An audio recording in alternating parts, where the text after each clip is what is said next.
पहले टीवी पे काफ़ी ऐसी मूवीज़ आती थी जिसमें एक जॉइंट फैमिली हुआ करती थी और उसके अंदर जो माँ बाप होते थे उनको भगवान की तरह पूजते थे वो बच्चे वगैरह। हमारे दिमाग के अंदर ये बैठा दिया गया कि माँ बाप जो होते हैं भगवान का रूप होते हैं। हमारे कल्चर के अंदर भी ऐसा ही है और इसमें कोई गलत भी नहीं है, सीधी सी बात है यार। वो हमें लेके आते हैं इस दुनिया में, हमें पालते हैं, पोसते हैं, बड़ा करते हैं, हमारा ध्यान रखते हैं, हमारी चिंता करते हैं, बिल्कुल सही है। लेकिन कभी कभी ना ये भगवान का दर्जा देना ना उनके फ्लॉज को छुपा देता है, उनके इम्परफेक्शन को छुपा देता है। वो भी इंसान है, उनसे भी गलती हो सकती है, वो भी गलत डिसीजन ले सकते हैं। ये सब हमें दिखता क्यों नहीं है? ऐसे मेरे काफ़ी जानकार हैं जिन्होंने अपने सपनों को कुचल दिया सिर्फ इसलिए क्योंकि उनके माँ बाप को पसंद नहीं था, वो उनके माँ बाप को पसंद नहीं आया करियर।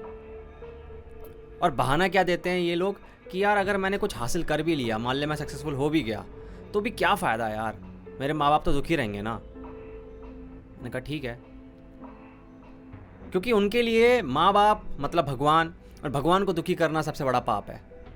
उनके लिए पाप था ये। क्यों ऐसा होता है कि इंडियन पेरेंट्स की जो पेरेंटिंग होती है वो कंट्रोल के अराउंड होती है, ऑर्डर्स के अराउंड होती है, एक्सपेक्टेशन के अराउंड होती है और एक सोसाइटल प्रेशर के अराउंड होती है। कुछ ऐसे ड्रीम्स थे भाई उनके जो पूरा नहीं कर पाए हालातों के कारण, वो थोप देते हैं बच्चों के ऊपर कि आप पूरा करेंगे इसे। कुछ के माँ बाप होते हैं अच्छे यार, पर उस घर में कभी तुमने देखा है जिस घर में एक बाप जो होता है शाम में घुसता है पीकर और बेटे के पीठ पर गुस्सा निकालता है अपने करियर का, अपनी फ्रस्ट्रेशन का, अपनी लाइफ का, जहाँ उस बेटे की एक नहीं चलती है भाई।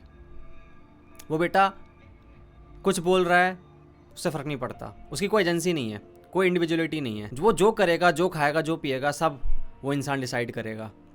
क्यों? क्योंकि भाई वो उसको दुनिया में लेके आया है। तुम्हारे घर में जब शाम में डोरबेल बजती होगी तुम खुशी से जाते होगे, पापा को गले लगाते होगे। उस घर के अंदर बंदा छुपने की जगह ढूंढता है और ये दुआ कर रहा होता है कि आज वो पी के ना आया हो। होते हैं ऐसे कुछ पेरेंट्स, होते हैं कुछ ऐसे बाप। और वैसा एक बाप था भैरव सिंह, उड़ान मूवी का, एक स्ट्रिक्ट ऑथोरिटेरियन बाप जिसके लिए पेरेंटिंग का मतलब है strictness, orders, practical choices, emotions की जहाँ कोई जगह नहीं है। इमोशंस का मतलब है वीकनेस, कमज़ोरी, नामर्द। अपने भाई को इस मूवी के अंदर वो बोलता भी है कि तुम बच्चा पैदा नहीं कर सके, तुम मर्द नहीं हो। भैरव सिंह के लिए जो मैस्कुलिनिटी की डेफिनेशन है वो बहुत ही टॉक्सिक है, इसे कहते हैं टॉक्सिक मैस्कुलिनिटी। अपने बेटे रोहन को प्यार देना नहीं जानता, उससे ढंग से बात करना नहीं जानता, ऑर्डर सेट करता है, बाउंड्री सेट करता है और कहता है बस कह दिया तो कह दिया, यही होना चाहिए। डिनर टेबल का सीन तुम्हें याद होगा मूवी की शुरुआत में, जहाँ रोहन बताता है कि उसको राइटर बनना है और भैरव कहता है कि नहीं, ये इंजीनियरिंग करेगा और हमारे साथ काम करेगा हमारी फैक्ट्री में। और जब रोहन बोलता है कि नहीं मुझे ये नहीं करना, तो भैरव क्या बोलता है, तुमसे पूछा कोई। और ये तुमसे पूछा कोई जो है ये बहुत सारे घरों में तुम्हें सुनने को मिलेगा। बहुत सारे बाप ये कहते हैं तुमसे पूछा कोई, जहाँ उस बच्चे की एक नहीं चलती है। उस बच्चे ने अगर कोई सपना देख रखा है तो भूल जाए। उनका बाप उनके आंखों के आगे उन सपनों को अपने पैरों तले रौंद देता है, बच्चे की इंडिविजुअलिटी ख़त्म कर देता है, उसकी आइडेंटिटी ख़त्म कर देता है। ऐसा माहौल रखता है वो।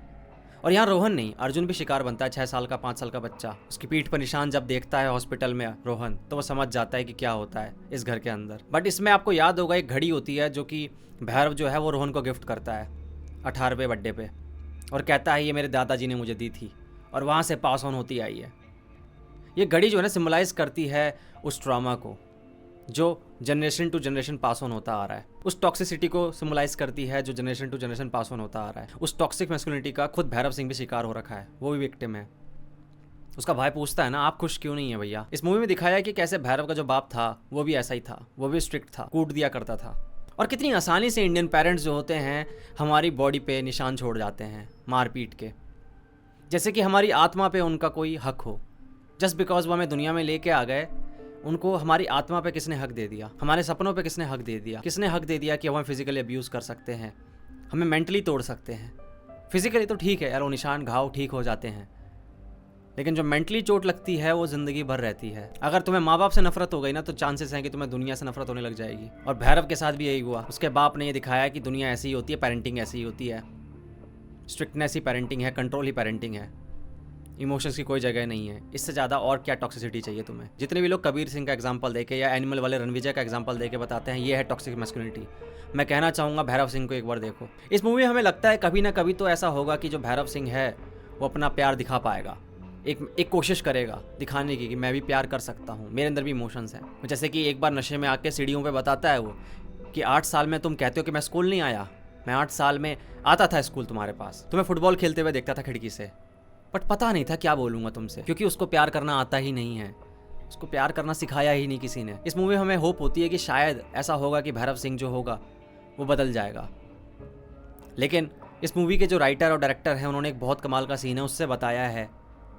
कि कैसे अब भैरव सिंह जो है वो बदल नहीं सकता, कोई चमत्कार भी उसे बदल नहीं सकता। आपको याद होगा एक सीन जहाँ पे रोहन जो होता है वो गाड़ी में बैठा है और इंजन स्टार्ट करने की कोशिश कर रहा है पर गाड़ी स्टार्ट नहीं हो रही है और फ्रस्ट्रेट हो जाता है। वो दिखाता है पॉइंट ऑफ नो रिटर्न कि भैरव सिंह जो है अब उस कार के इंजन की तरह है, अब वो फिक्स नहीं हो सकता, चाहे आप उसमें कुछ भी डाल लो, किसी मैकेनिक को दिखा लाओ, कुछ फ़र्क नहीं पड़ता, अब भैरव सिंह ऐसा ही रहने वाला है। तो रोहन भाई आपको ही भागना पड़ेगा, आपको इस एनवायरनमेंट से निकलना पड़ेगा, इसको बदलने की मत सोचो। ऐसे ही हमारे पेरेंट्स होते हैं, हमें लगता है कि हम इनको समझाएंगे, बताएंगे, 3 इडियट्स दिखा देंगे या तारे ज़मीन पर दिखा देंगे तो शायद वो समझ जाएंगे, पर ये हमारी बेवकूफ़ी है और इसमें उनकी भी कोई गलती नहीं है, वो ऐसे ही हो गए हैं, वो भी शिकार हैं, वो भी विक्टिम है बेचारे, क्या करेंगे। इस मूवी में सुबह सुबह का एक सीन रहता है हमेशा ही कि भैरव और रोहन जो है वो दौड़ लगाते हैं और हमेशा भैरव जीत जाता है, रोहन पीछे रह जाता है, लेकिन लास्ट में जो एक दौड़ लगती है उसमें भैरव को पीछे छोड़ देता है रोहन।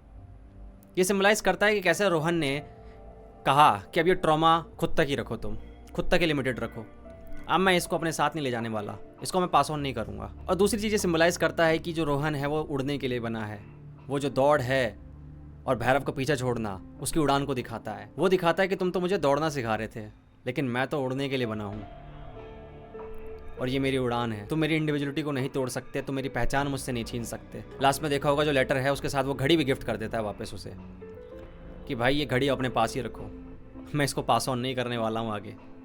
एक और भैरव सिंह नहीं चाहिए है मुझे, काफ़ी है एक भैरव सिंह। बहुत हिम्मत चाहिए होती है कि आप उस साइकिल को ब्रेक कर सको। रोहन ने उस साइकिल को ब्रेक किया। ये पास ऑन होती रहती है अनजाने में ही, हमें पता नहीं होता है। अगर मेरे बाप ने मेरे साथ अच्छा व्यवहार नहीं किया है तो चांसेस ये होते हैं, अगर मैं उसको कॉन्शियसली ना देखूं उस चीज़ को, तो हो सकता है मैं उसको अपने बेटे पे निकालूं, और ये पास ऑन होती रहती है। तो ज़रूरी है कि भाई आप अवेयर हो जाएं इस टॉक्सिसिटी को लेकर, आपको समझ में आना चाहिए पेरेंटिंग ये नहीं है। पेरेंटिंग का मतलब सिर्फ फाइनेंशियल सपोर्ट नहीं होता है, इमोशनल सपोर्ट भी होता है। पेरेंटिंग का मतलब सिर्फ स्ट्रिक्टनेस नहीं होता है, पेरेंटिंग का मतलब होता है सुनना भी। एक 2 वे कन्वर्सेशन होनी चाहिए जहाँ आपको सुना जा रहा है, समझा जा रहा है, आपको बोलने का मौका दिया जा रहा है, आपके सपनों की कदर है उन्हें। तो आज के लिए इतना ही दोस्तों। अगर तुम्हें ऐसी वीडियो पसंद आ रही है तो प्लीज़ मुझे कमेंट सेक्शन में बता सकते हो किसी मूवी, एनिमे, टीवी शो का नाम जिसके ऊपर तुम चाहते हो मैं बात करूँ। सो मच फॉर वॉचिंग, अगली वीडियो मुलाकात होगी, तब तक के लिए ध्यान रखो, गुड बाय।